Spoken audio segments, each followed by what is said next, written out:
programação do Bom Dia Super Dia para os românticos e as românticas de plantão. As melhores canções tocando por aqui na sua estação de rádio predileta.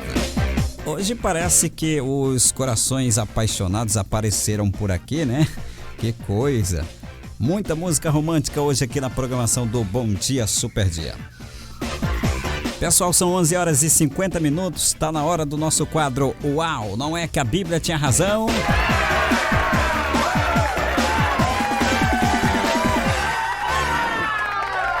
E hoje nós vamos responder a pergunta do nosso ouvinte, né, que já começa com uma incógnita, né? Nós não sabemos dizer se o ouvinte é homem, se é mulher, porque o nome dele o nome da pessoa que é Nerias Malucielo, mandou e-mail para nós e a gente não sabe dizer, né? Aí com esse negócio de QI a mais e tal, aquela coisa toda, a gente não pode assim tá com muita heresia não, né? Senão a gente já sabe, né? A gente é taxado de homofóbico e tal, aquela coisa toda, mas eu acredito que é um cidadão crente, né? Se quer saber disso aqui, pela pergunta a gente sabe que é um cidadão crente, porque uma pessoa que não quer saber de Bíblia e tal, não iria fazer essa pergunta aqui que fizeram aqui para nós, né? Por exemplo, o nosso ouvinte, ele quer saber, eu tô brincando, viu? O nosso ouvinte, tô brincando. Ele quer saber se eram 2 endemoniados ou apenas um, né? Se era 2 ou 1, porque Mateus capítulo 28, versículo 34... Cala a boca aí, risadinha. Cala a boca. Mateus capítulo 8, versículo 24, 28 ao 34, fala sobre a cura de 2 endemoniados. 2 endemoniados pelo Senhor Jesus. Que o Senhor Jesus expulsou ele curou 2 endemoniados, né? Já Marcos e Lucas fala que foi apenas um. Fala que foi apenas um. Não acredito. É verdade, pode ler a Bíblia lá. Então, como explicar essa aparente divergência? Vamos explicar, né? Era 2 ou 1 endemoniado? Vamos explicar agora no nosso quadro Uau, não é que a Bíblia tinha razão? Uau, não é que a Bíblia tinha razão? Vamos lá, vamos pegar aqui o texto bíblico para a gente entender direitinho aqui. Diz o texto bíblico: e tendo chegado à outra margem, a província dos Gadarenos, saíram-lhe ao encontro 2 endemoniados, vindo dos sepulcros. Tão ferozes eram que ninguém podia passar por aquele caminho. E eis que clamavam, dizendo: que temos nós contigo, Jesus, filho de Davi? Viestes aqui atormentar-nos antes do tempo? Isso está lá em Mateus capítulo, nós estamos lendo Mateus capítulo 28, versículo 29, né? Olha, gente, conforme nós fomos fazer aqui algumas pesquisas e conforme afirmam as notas da Bíblia de Estudo Pentecostal, os primeiros três evangelhos, Mateus, Marcos e Lucas, eles foram escritos entre os anos 60 e 65 depois de Cristo, sendo que o primeiro, que foi o de Marcos, e o último evangelho a ser escrito, o de João, foi entre os anos 80 a 95 depois de Cristo. Ora, como o apóstolo Mateus só começou a escrever de 30 a 35 anos depois, ele se utilizou, além de suas próprias experiências durante a sua vida seguindo ao Senhor Jesus, desde o seu trabalho na coletoria de imposto, quando o Senhor Jesus o requisitou, né, a segui-lo, está lá em Mateus 9, também das informações dos que com ele conviveram, né, e tiveram naquele tempo lhe esclarecendo. Então é fazer lembrar os fatos que aconteceram, pois já se faziam mais de 30 anos que aqueles fatos tinham acontecido. Então já se fazia mais de 30 anos. Além do que, havia também aqueles fatos que antecederam a sua chamada por Jesus. Seu nascimento, o batismo, né? tentação no deserto, o nascimento de Jesus, o batismo, a tentação no deserto e etc. Então, o médico amado Lucas, por sua vez, ele não foi apóstolo do Senhor, não foi apóstolo, como também o evangelista Marcos, que não obstante ter acompanhado o Senhor Jesus, não está escrito que eles foram, que Lucas foi um dos seus apóstolos, nem que Marcos foi seu apóstolo. Eles não foram apóstolos. Está lá em Marcos, capítulo 14, versículo 52. Então, vamos ver o que nos diz Lucas. Vamos ver aqui o que nos diz Lucas. Já vimos o que diz Mateus e vamos ver o que diz Lucas.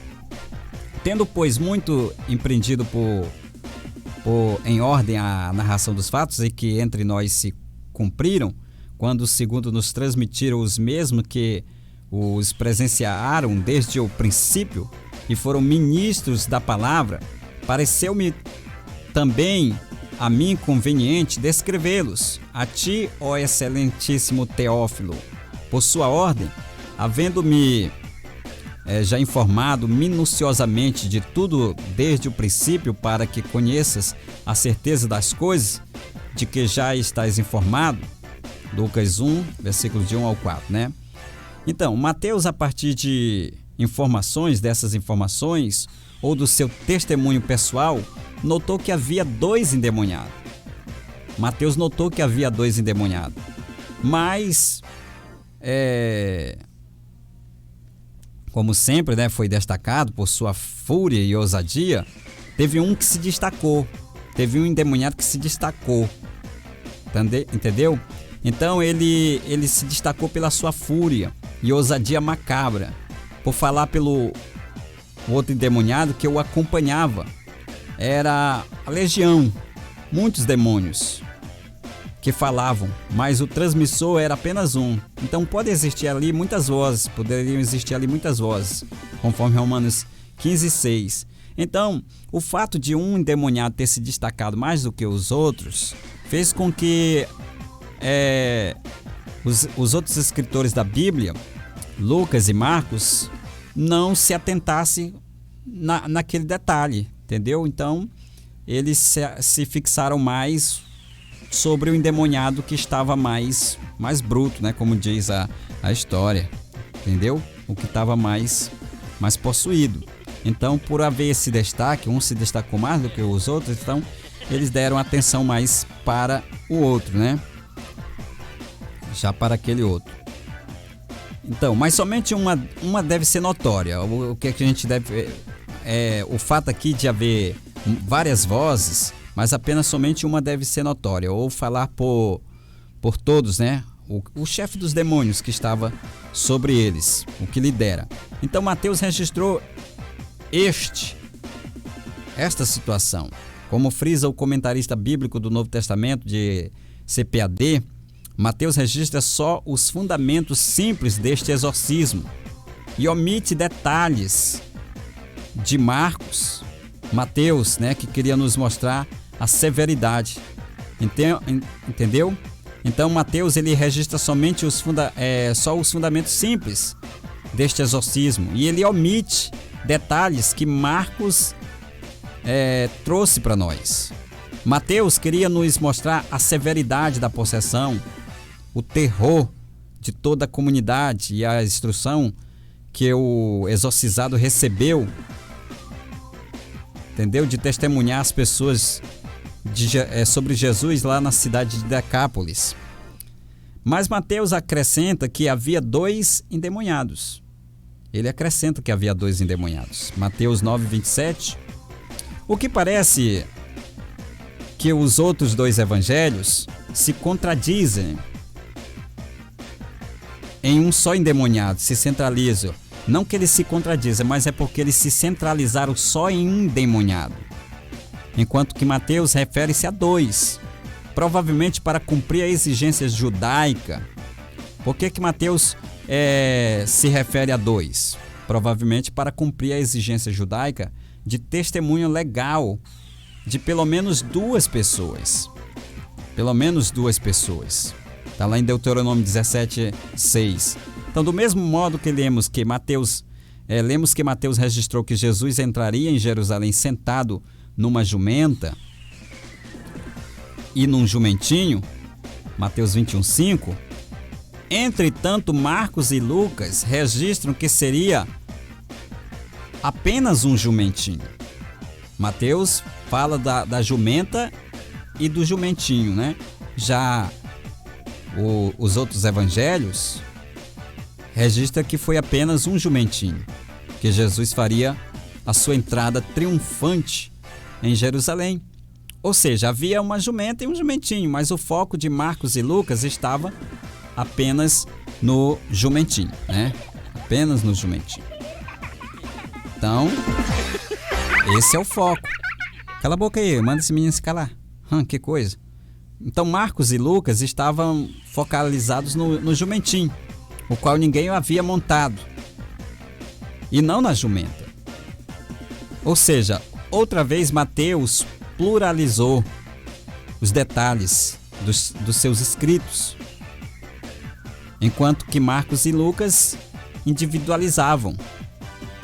Mas a importância desses acontecimentos estava focalizada na entrada triunfal de Jesus em Jerusalém.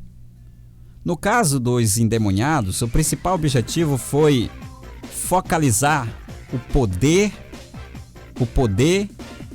e a libertação e a salvação dos gadarenos pelo poder extraordinário de Jesus. Eita glória, glória, glória, glória. Enfim, o foco dos registros de Mateus estava na pluralidade, e o de Marcos e Lucas na individualidade. Portanto, eram 2 endemoniados, mas apenas um se destacou. E foi por isso que os evangelistas se focaram mais nele, mas eram 2 endemoniados. E no final chegamos a mais uma conclusão de que... Uau! Não é que a Bíblia tinha razão! Gente, a Bíblia sempre vai ter razão e nós sempre vamos estar equivocados, porque a Bíblia, ela é inerrante, ela é infalível, palavra de Deus, e não tem como questionar com ela. Questionar com a Bíblia, você vai questionar com a Bíblia? É perca de tempo. Nós sempre vamos estar equivocados e a Bíblia sempre vai ter razão, tá bom? Depois de todos esses esclarecimentos, só nos resta agradecer o seu carinho, sua companhia e a sua audiência, tá bom? Perdeu aqui? Uau, não é que a Bíblia tinha razão? Corre lá no YouTube que daqui a pouquinho vai estar lá no nosso canal. Se inscreva lá no nosso canal, Sistema Renascer HD, @Sistema Renascer HD, tá bom? Se inscreva lá no canal, dê o joinha e fique com a gente, tá bom? Que maravilha!